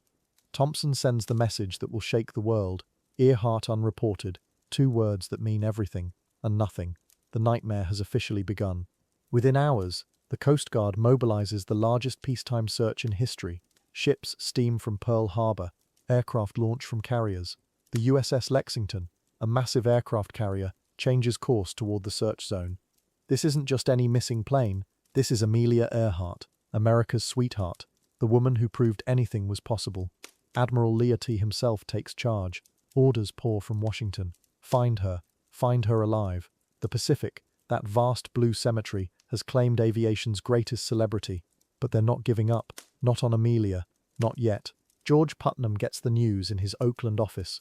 His wife's business manager, her promoter, her husband, the man who helped create the Amelia Earhart legend. Now he's just broken. He stares at the telegram. Earhart unreported. The words blur. His hands shake. This can't be happening. Not to his Amelia. He starts making calls. Frantic calls. To the Coast Guard. To newspaper contacts. To anyone who might help. His voice cracks over the phone. She's out there. I know she's out there. We have to find her. The news hits America like a punch to the stomach. Radio bulletins interrupt regular programming. Newspaper editors tear up front pages. Earhart missing over Pacific. The woman who'd become a symbol of American courage. Gone. Vanished into that endless blue. Switchboards light up at radio stations. People calling in, desperate for updates. Any word, any hope. In small-town diners and big city offices, conversations stop. Amelia Earhart, the girl from Kansas who conquered the sky, might be at the bottom of the ocean. The country holds its breath. The search operation becomes a floating city. 10 ships, 60 aircraft, over 3,000 searchers combing the Pacific. They start where she vanished, then spread outward in expanding circles. Spotters strain their eyes for any flash of silver, any debris, any sign of the Lockheed Electra. Pilots fly grid patterns until their fuel runs low, return to carriers, refuel, and fly again. Days blur into nights. Radio chatter fills the airwaves. Sector 7, negative contact. Sector 12, nothing sighted. The ocean keeps its secrets, and Amelia remains lost. President Roosevelt authorizes unlimited resources. The USS Colorado joins the search. More destroyers steam toward the zone. This has become a national emergency, not just because it's Amelia Earhart, though that's part of it, it's what she represents. American determination, the idea that barriers exist to be broken. If she can vanish without a trace, what does that say about our reach, our power, our ability to protect our heroes? The search expands to cover 250,000 square miles, an area the size of Texas, all ocean.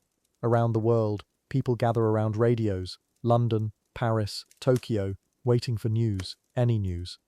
Amelia had become more than American property. She belonged to everyone who'd ever dreamed of flying, of freedom, of pushing beyond what was thought possible. In her hometown of Atchison, Kansas, townspeople hold prayer vigils. Her childhood friends remember the tomboy who climbed trees and built roller coasters. Now she's somewhere in the Pacific, maybe floating in a life raft, maybe swimming towards some coral atoll, maybe gone. False alarms torture everyone. A fishing boat reports seeing flares. Turns out to be welding sparks from another ship. Hawaiian radio operators think they hear Amelia's voice calling for help. Static and wishful thinking. A Navy pilot swears he spotted wreckage near Baker Island. Rescue boats race to investigate, find driftwood and seaweed. George Putnam follows every lead personally, flying out to search areas when new reports surface. Each false hope cuts deeper, each dead end feels like losing her all over again. The Pacific is full of shadows and lies. After a week, reality starts setting in. The search planes have covered impossible distances. The ships have crisscrossed every likely zone. Ocean currents have been calculated and recalculated. If Amelia went down near Howland, they should have found something by now. A wing section, life vest, radio equipment, oil slick, anything. The Pacific has given them nothing, not a trace. It's as if the Electra simply dissolved into salt water and blue sky. But the searchers keep looking, because it's Amelia, because hope dies hard. George Putnam can't sleep, can't eat. He haunts the Coast Guard communications room, listening to search reports. His eyes are bloodshot. His hands won't stop shaking. Friends try to get him to rest. He won't leave. What if they find her while he's gone? What if she needs him? He keeps thinking about their last conversation before she left live, her voice tired but determined. "See you in a few days, GP." That's what she called him, GP. Now those might be the last words she ever spoke to him.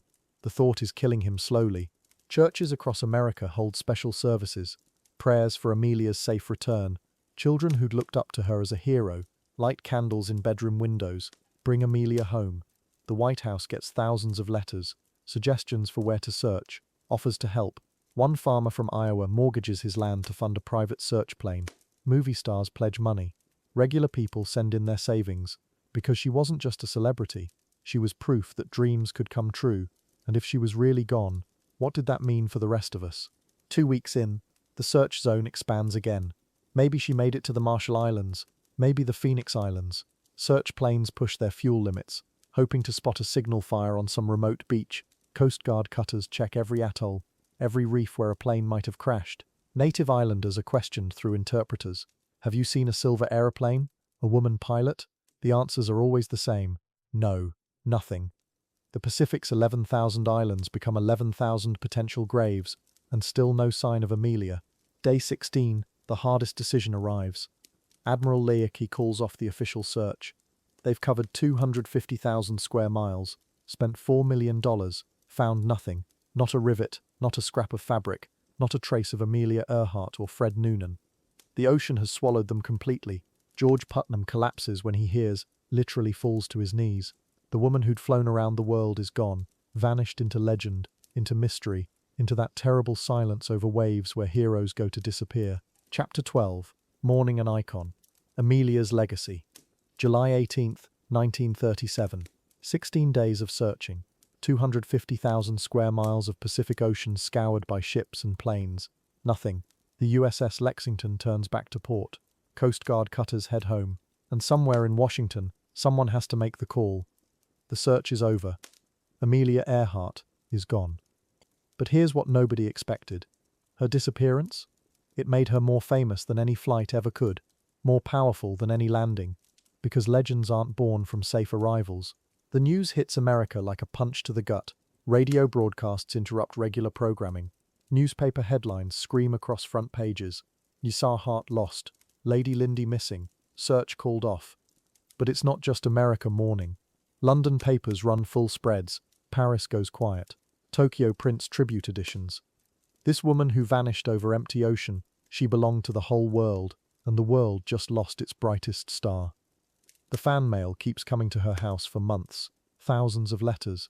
People refusing to believe she's really gone. Eleanor Roosevelt takes it the hardest. She's lost her friend, her co-conspirator, her fellow troublemaker, the woman who proved that dinner parties at the White House could include pilots and professors instead of just politicians. Eleanor writes in her column, she has gone where she always wanted to go. But you can read between the lines. This isn't just about losing a friend, it's about losing what Amelia represented. The idea that women could be brave, could be reckless, could fail magnificently while chasing something impossible, could refuse to play it safe. George Putnam's falling apart. His wife, his business partner, his meal ticket, all gone. But watch what he does next.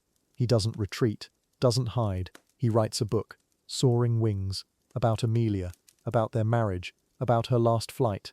People call him exploitative, say he's cashing in on tragedy. Maybe they're right, but maybe he knows something else, that Amelia's story doesn't end with a missing plane, that her legend needs protecting, shaping, preserving. Someone has to tell the world who she really was, before they forget, before she becomes just another missing person. And then the theories start. Oh man, the theories. See, when someone famous disappears without a trace, people can't handle the vacuum. They need answers, stories, explanations, anything but the brutal simplicity of plane crashed, bodies never found. So they invent alternatives. Maybe she survived. Maybe she's on an island somewhere. Maybe the Japanese captured her. Maybe she's living under a different name in New Jersey. I'm not kidding about that last one. People actually believed it, because the alternative, that she just died, was too ordinary for someone so extraordinary. The Gardner Island theory gained steam first. Later they'll call it Nikumaroa, empty coral atoll, 300 miles from Howland. The idea? Amelia and Fred made an emergency landing there. Survived for weeks, maybe months. Sent radio distress calls that ham operators picked up across America. This is Amelia Earhart. Please help us. But here's the thing about radio signals bouncing off the ionosphere at night. They can travel impossible distances. Voices from the dead calling home, or voices from the living, stranded on a beach nobody would think to search. Then there's the Japanese theory. World War II's coming, tensions are rising, and Amelia's flying near Japanese-held islands. What if she wasn't just trying to fly around the world? What if she was spying, taking photos of military installations? And what if the Japanese shot her down, captured her, held her prisoner? It sounds crazy until you remember, this was 1937. War was inevitable. Everyone was spying on everyone, and Amelia had connections in Washington, friends in high places. Maybe that round-the-world flight had a second purpose, nobody talked about. The crash and sink theory is the boring one, the official one, the one most experts believe. Plane ran out of fuel, went down in deep water, end of story. No mystery, no survival, no conspiracies, just the Pacific Ocean doing what it does best, swallowing things forever. But boring doesn't sell books, doesn't make documentaries, doesn't keep amateur investigators awake at night, studying weather patterns and fuel calculations. Boring doesn't explain why we're still talking about this 87 years later, why we need her to have survived, somehow, somewhere. Here's what gets me about all these theories. They miss the point. Whether she died in the cockpit or lived for months on a beach, or ended up in a Japanese prison, It doesn't change what she did. She took a rickety plane and a crazy dream and almost pulled off the impossible. Almost. And sometimes almost is enough. Sometimes almost is everything. Because the attempt, the audacious, ridiculous, beautiful attempt, that's what matters. That's what inspired millions of girls to look up at the sky and think, maybe me too. The search efforts never really stopped. You know? Not officially. But explorers, investigators, treasure hunters, they keep looking. Every few years someone finds something, a piece of metal, bones on a beach, sonar anomalies on the ocean floor, and every time the headlines scream Earhart mystery solved, except it never is, because the evidence is always just ambiguous enough to fuel more questions, more theories, more searches. Maybe that's fitting. Maybe Amelia Earhart was never meant to be found. Maybe the mystery is more powerful than any answer could be. Think about her legacy for a minute. Before Amelia, what did people expect from women? Stay home, get married, have kids, play it safe, don't take risks, don't reach for impossible things. Then this woman from Kansas shows up and says, "Watch this," flies across oceans, breaks records, refuses to apologize for wanting more. And when she disappears trying to do something no one had ever done, she doesn't become a cautionary tale about women who fly too high. She becomes proof that some things are worth the risk. The airlines name planes after her. Airports put up statues. Schools teach her story. NASA names spacecraft in her honor. She's on stamps and coins and in museums. But here's the weird part. None of that captures what made her special. It wasn't the flying. Lots of people could fly. It wasn't the records. Records get broken. It was the way she looked at the world and saw possibility where everyone else saw danger. The way she made impossible things seem possible. That's not something you can put on a stamp. Every year on July 2nd, the anniversary of her last transmission, someone starts a new search. New technology, new theories, new hope.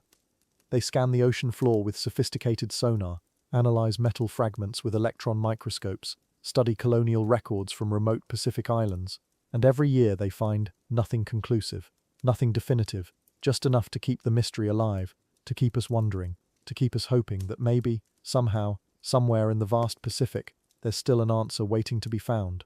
So here's how Amelia Earhart's story really ends. Not with a crash or a rescue or a solved mystery, but with a little girl somewhere, looking up at a plane passing overhead, and thinking for the first time that maybe she could do that too.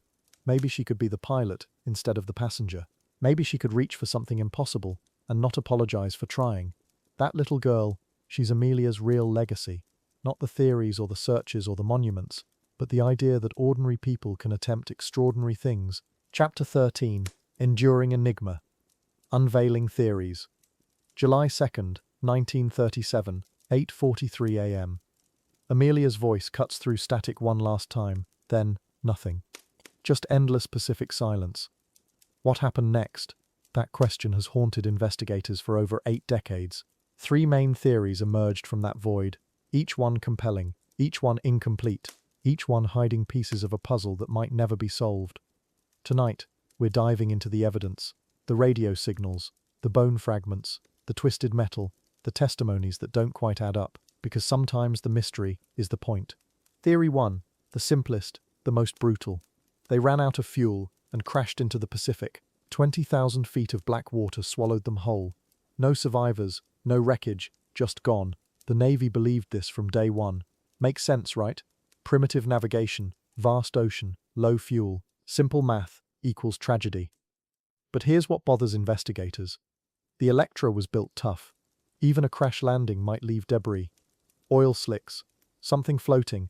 The search covered 250,000 square miles, found absolutely nothing. How does a 10,000-pound airplane just vanish? Theory 2 gets more interesting. Gardner Island, now called Nikumaroro, tiny speck of coral 350 miles southeast of Howland. What if they missed their target and found this instead? Landed on the reef at low tide, survived the crash, became castaways. This theory has teeth. In 1940, a British official found bones on Nikumaroro, 13 pieces. Measurements matched a woman Amelia's size. Then the bones disappeared, lost in bureaucratic shuffling. But there's more. Radio distress calls. For days after July 2nd, faint signals, a woman's voice calling for help. Could it have been her? The Gardner Island theory haunts investigators because the evidence almost fits. Almost. Betty Klenk, a 15-year-old in Florida, picked up radio signals on July 5th. A woman's voice saying, "This is Amelia Earhart. Please help us." Clear as day, but radio experts argue the Electra's radio couldn't reach Florida from Gardner Island, not with 1937 technology, unless atmospheric conditions were perfect. Solar activity just right, radio waves bouncing off the ionosphere in ways no one predicted. The signals stopped after 5 days. If they survived the crash, what killed them? Thirst? Injuries? Something else entirely? Theory 3 is the darkest. Japanese capture. Remember, this is 1937. War clouds gathering. The Marshall Islands under Japanese control. What if Amelia and Fred weren't just flying around the world? What if they were spying, taking photos of Japanese military installations? Some witnesses claim they saw the Electra in Japanese custody. Amelia and Fred imprisoned, executed as spies. The Japanese government denied this for decades. Too convenient, too clean. But whispers persist, documents surface, eyewitness accounts, photos that might show the Electra on a Japanese barge. Truth or wartime paranoia? Hard to say. Let's talk about those radio signals, because they're weird, really weird. The official record shows Amelia's last transmission at 8:43 a.m. We are running north and south, but amateur radio operators worldwide picked up signals for days afterward. Dozens of reports. A woman's voice, distressed, asking for help. Most were dismissed as hoaxes or wishful thinking. But some had details only Amelia would know. Her call sign, technical specifications of the Electra, names of people in her crew, either the greatest hoax in radio history or genuine distress calls from a deserted island. Which do you believe? The radio evidence gets stranger. 15-year-old Betty Klenk in St. Petersburg, Florida, July 5, 1937. She's fiddling with her father's radio when she hears a clear transmission. A woman saying, "This is Amelia Earhart. We have taken in water. My navigator is badly hurt." Betty's father dismisses it as nonsense, but Betty writes down every word, keeps detailed notes. Years later, investigators review her transcript. The technical details check out. The voice patterns match Amelia's known speech, but physics says it's impossible. Radio waves don't work that way. Or, do they? Under perfect conditions. Maybe. More radio signals. July 6th. A station in Wyoming picks up Morse code. COS, Earhart, down Pacific. July 7th. A teenager in Texas hears a woman's voice over shortwave. Water all around. Very dark. Think we're sinking. Each report filed away. Forgotten. Dismissed. But when investigators compile them decades later, patterns emerge, consistent details, specific information. Either dozens of people coordinated an elaborate hoax in 1937, or someone was really out there, broadcasting desperately, hoping someone, somewhere, would hear, would care, would come looking, but no one did. Not in time.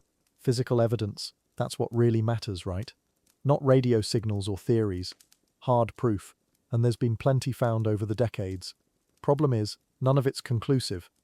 1991, an aluminium panel washes up on Nikumaro. Size matches a piece missing from Earhart's Electra, but aluminium panels are common. Could be from any aircraft. 2012, sonar detects a large object on the ocean floor. Right size, right location. Expedition launches, millions of dollars spent. Turns out to be rocks, natural coral formation. Close but no cigar. The Pacific guards its secrets jealously. Then there are the bones. Oh, the bones. 1940. British official Gerald Gallagher finds skeletal remains on Nikumara Raw. 13 pieces. Skull fragments. Part of a jaw. Arm and leg bones. Measurements suggest a tall woman, European ancestry. Same height as Amelia. The bones get shipped to Fiji for analysis. Then, they disappear. Lost paperwork. Missing files. Bureaucratic nightmare. For 70 years, those bones haunt the investigation. Where did they go? What did they prove? In 2018, scientists reanalyzed the original measurements using modern techniques. Conclusion: 99% probability they belong to Amelia Earhart. If true, case closed. Not quite. Other expeditions find more tantalizing clues. A woman's shoe, size 9. Same style Amelia wore. A piece of plexiglass matching the Electra's windows. Fragments of makeup. A zipper from what might have been her flight suit. Each discovery sparks headlines. renewed interest, fresh funding for more searches. But nothing definitive, nothing that screams Amelia was here. The evidence suggests she might have survived the crash, lived as a castaway. But for how long? Days? Weeks? Months? And what finally killed her? The island offers no easy answers. Modern technology keeps trying to crack the case. Satellite imagery, ground-penetrating radar, underwater robots, DNA analysis. Each expedition promises to solve the mystery once and for all. Each one comes back with tantalizing maybes, possible debris, potential crash sites, could be artifacts. But certainty? That remains elusive. The Pacific Ocean covers 1/3 of Earth's surface. Nikumaroro is smaller than Central Park. Finding specific evidence after 8 decades, it's like searching for a whisper in a hurricane. Possible, but barely. The ocean keeps its secrets. Amelia's secret, our eternal question mark. Here's what we know for certain. July 2nd, 1937, 8:43 a.m. Amelia Earhart vanished. Everything else? Theory, speculation, hope. The radio signals suggest she survived the crash. The bone evidence points to Nikamaro. The eyewitness accounts hint at Japanese capture. 3 theories, none proven, all possible. Maybe that's the point. Maybe some mysteries aren't meant to be solved. Maybe Amelia's greatest flight isn't her disappearance, but her transformation into legend, into symbol, into eternal question. She flew into the Pacific and became immortal. Not bad for a failed navigation attempt. The search continues. It always does. New expeditions launch every few years. New evidence surfaces. New theories emerge. Because we need to know. We need closure. We need answers to questions that define us. What happened to Amelia Earhart? Where did she go? How did she die? But maybe, just maybe, the mystery is more valuable than the truth. Maybe not knowing keeps her alive, keeps her flying, forever young, forever brave, forever reaching for that impossible horizon. Some disappearances are endings. Amelia's disappearance. That was just another beginning. The legend was born the moment she vanished. Chapter 14. Decoding a Mystery. Futile Endeavors.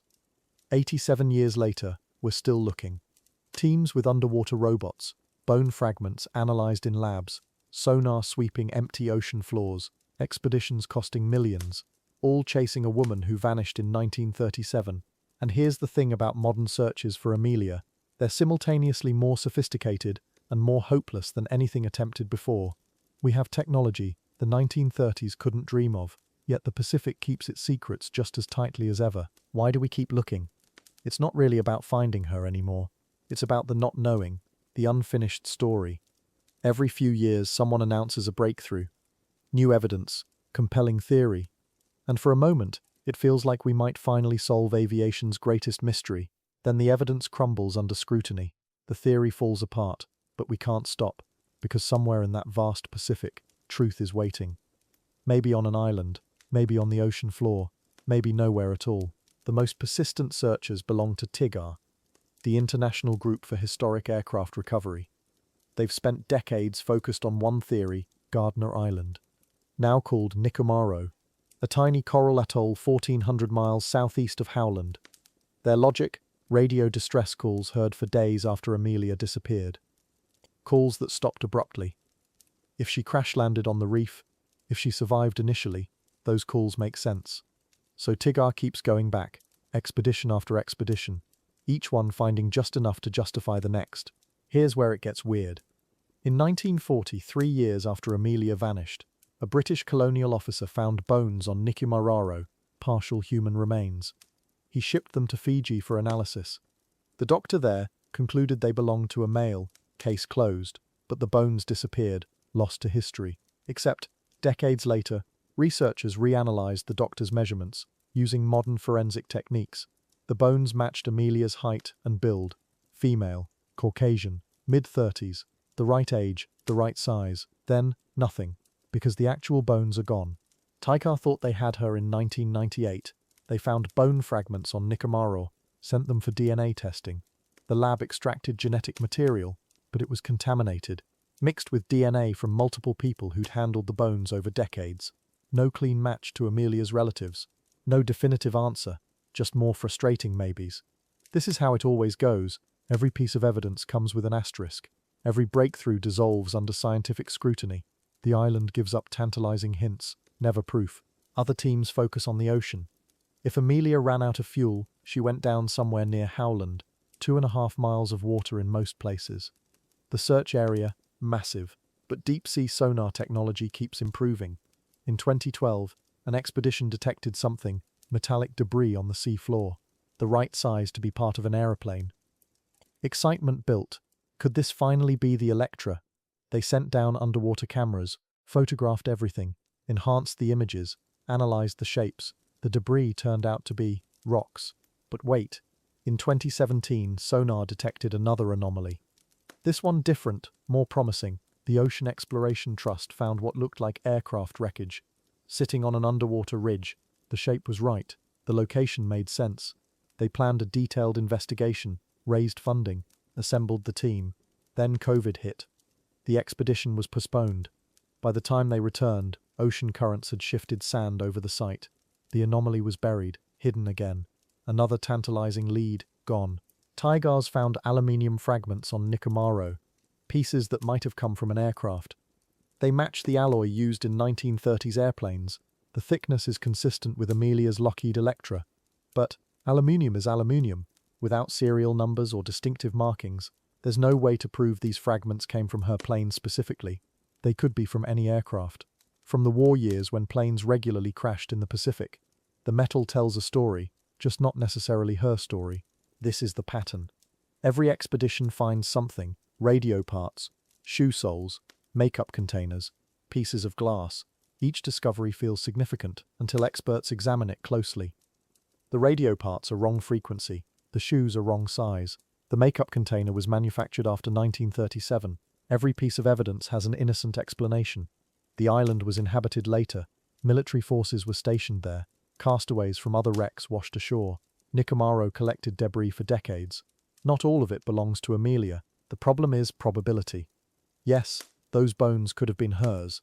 That aluminum might be from her plane. Those radio calls could have been her desperate final messages. But could isn't did. Every alternative explanation sounds less romantic than the Earhart theory, more mundane, but mundane doesn't mean wrong. Scientists need evidence that survives skeptical scrutiny, not evidence that merely supports a compelling story. And after 8 decades of searching, that kind of evidence remains elusive. Why do we need to solve this mystery? Because unsolved mysteries haunt us. They suggest the world contains secrets we should be able to crack. With enough technology, enough funding, enough determination, we should find answers. Amelia's disappearance challenges that belief. It whispers that some questions don't have satisfying endings. Some stories conclude with silence. And maybe that's fitting for a woman who spent her life flying into the unknown. The mystery becomes part of her legend. Each failed expedition teaches us something. Not about what happened to Amelia, but about ourselves. About our need for closure. Our faith in technology. Our belief that every puzzle has a solution waiting to be discovered. The searchers aren't really hunting for aeroplane wreckage anymore. They're hunting for meaning, for the satisfaction of questions answered, for proof that persistence eventually pays off. The Pacific keeps disappointing them, but they keep returning anyway. Maybe the search itself is the point. These expeditions keep Amelia's story alive. They remind each generation that she existed, that she dared attempt something impossible. The mystery preserves her in amber, forever 39, forever flying toward an unreachable destination. If we found her tomorrow, solved everything conclusively, would that be better? Or would it just be another ending? Another story filed away and forgotten? Sometimes the questions matter more than answers. The Pacific claimed her on July 2nd, 1937. Everything since then has been echo and speculation. Bones that might be hers, metal that could be her plane, radio calls that perhaps carried her voice. But echoes aren't the original sound. They're reflections, distortions. What we're really searching for isn't Amelia's remains, it's the certainty she represents, the proof that courage means something, that attempting the impossible has value, even when, especially when, it ends in mystery. Chapter 15. An Unfinished Symphony. Amelia's Eternal Legacy. Here's what gets me about Amelia Earhart. She didn't just disappear into the Pacific that July morning in 1937. She disappeared into something bigger, into legend, into the part of the human story where we keep our heroes who dared everything and lost everything and somehow won everything in the process. Because that's what happened, isn't it? She lost her life, but she won immortality. And maybe, Maybe that was always the deal she made with the sky. Think about it. 90 years later, we're still searching for her, still wondering, still telling her story. Kids who weren't even born when she vanished know her name, know what she stood for. That's not because she succeeded in flying around the world. It's because she tried, because she looked at the impossible and said yes anyway. Because when the world told women to stay home, stay safe, stay small, Amelia chose the sky. She chose the risk. She chose to live out loud. Let's raise a glass to this woman. This Kansas girl who heard an aeroplane engine and felt her soul catch fire, who worked as a truck driver, a photographer, a social worker, whatever it took to pay for flying lessons, who understood, maybe better than anyone, that fame was a tool, a platform, a way to crack open doors that had been bolted shut against women for centuries. She didn't just fly planes, she flew straight through the ceiling of what women were supposed to be, and she was honest about it. Never pretended flying was easy, never sugarcoated the danger. "I want to be remembered for something more than good sportsmanship," she wrote. "I want to be remembered as the woman who tried, not the woman who succeeded, the woman who tried, because trying, that's the whole point, isn't it? That's where courage lives. In the space between wanting something and not knowing if you'll survive getting it." She could have stopped after the Atlantic solo flight, could have lived safe and rich and famous, could have done air shows and endorsements and settled into being America's sweetheart pilot. But that wasn't Amelia. She kept pushing, kept climbing higher, because safe wasn't the point. Breaking barriers was the point. Proving that women could fail just as spectacularly as men, that was the point. That equality meant equal rights to attempt the impossible and crash trying. Here's something beautiful about her story. She didn't do it alone. Eleanor Roosevelt in the White House cheering her on, George Putnam believing in her dreams even when they bankrupted him, Fred Noonan willing to navigate her into the unknown, women across America seeing themselves in her cockpit, little girls looking up at the sky and thinking, maybe I could do that too. She carried all of them with her, every mile, every risk, every impossible dawn. And when she vanished, when that final radio transmission faded into static, something strange happened. The story didn't end. It began, became larger, more powerful, because mystery does that. It keeps us engaged, keeps us hoping, keeps us searching. Somewhere out there in the Pacific, Amelia is still flying, still pushing boundaries, still refusing to be contained by what's reasonable or safe or expected, still showing us what courage looks like when it's got wings. We keep looking for her because we need her to be out there somewhere. Need to believe that people like Amelia don't just disappear, they transform, become part of the air itself, part of the longing that makes someone look at the horizon and think, what's beyond that? What if I tried? What if I stopped playing it safe and started living like I mean it? That's Amelia's ghost. That's her legacy.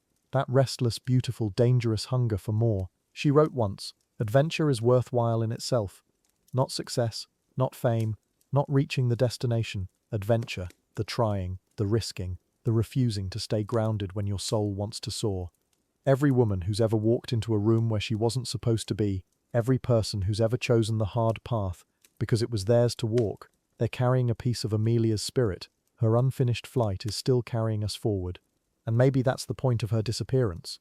Maybe she had to vanish to become eternal, had to become a mystery to become a symbol. Because heroes who die safely in their beds, we forget them. But heroes who vanish while reaching for something impossible, who disappear in the middle of their greatest attempt, those heroes live forever. They become part of the sky, part of the dream, part of the endless human hunger to touch the untouchable. So here's to Amelia Earhart, to the woman who looked at the Pacific Ocean and saw possibility instead of danger, who understood that some dreams are worth dying for, who taught us that the size of your life isn't measured in years, it's measured in how much sky you managed to touch, how many boundaries you broke, how many people you inspired to stop settling for safe and start reaching for extraordinary. Her flight never ended. Every time someone chooses courage over comfort, every time someone refuses to live small because the world expects them to, every time someone looks at the impossible and says, "Watch me try," Amelia is there, in the cockpit, in the moment of choice, in the space between dreaming and doing. She's the voice that whispers, "What are you waiting for?" She's the wind beneath wings that haven't learned to fly yet. She's the reason we keep looking up. Her story doesn't have an ending because stories like hers aren't supposed to end.